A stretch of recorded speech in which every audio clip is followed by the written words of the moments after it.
Bonjour. L'eau du golfe du Morbihan est parfaitement calme et chaude, à tel point que nous avons tous envie d'aller nous y baigner. Mais avant cela, nous allons nous rendre à Carnac, d'où je vais vous parler de mon troisième roman, La souillure de l'Hermine.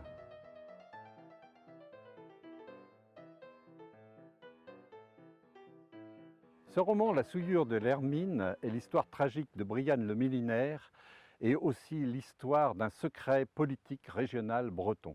Brian le Millinaire, dont la notoriété littéraire est en pleine ascension, a été retrouvée morte dans un bassin ostréicole du village du Pau à Carnac, où nous sommes aujourd'hui. Elle a été assassinée d'une balle dans la nuque.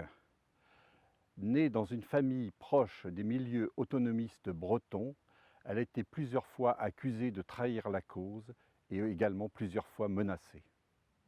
Alexandre Castro, politicien en vue et probable candidat à la prochaine élection présidentielle, a été subitement arrêté à Bruxelles et accusé de viol. Il y a un lien entre ces deux affaires et l'activisme partisan des milieux autonomistes. Brian, issu d'une fratrie de 5 filles et d'une mère militante pour la cause autonomiste et qui fut très engagée dans la lutte armée durant les années 70, Brian a subi un ostracisme durant son enfance du fait qu'elle était enfant illégitime d'un père non breton. Elle était sur le point de publier un pamphlet sur le monde autonomiste et ses dérives. Et Léric Lebras, oncle Léric, vit dans son manoir du centre de Bretagne. Il était le compagnon de Catel, la mère de Brian. Et le jour de l'assassinat, il a retiré une somme très importante à la banque. Émile Lacontelli et ses adjoints, au vu du rapport du médecin légiste, pensent que Brian a été tué par un tueur professionnel.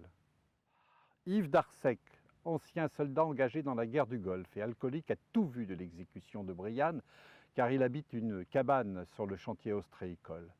Mais son traumatisme face à la mort l'empêche de parler aux gendarmes.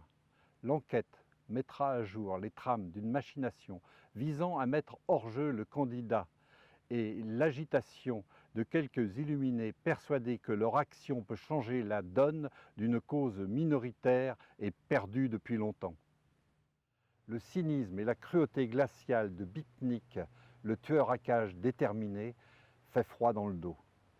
Ce roman est la troisième enquête criminelle d'Émile Lacontelli, qui sera atteint dans sa chair et contraint à quelques jours d'hôpital.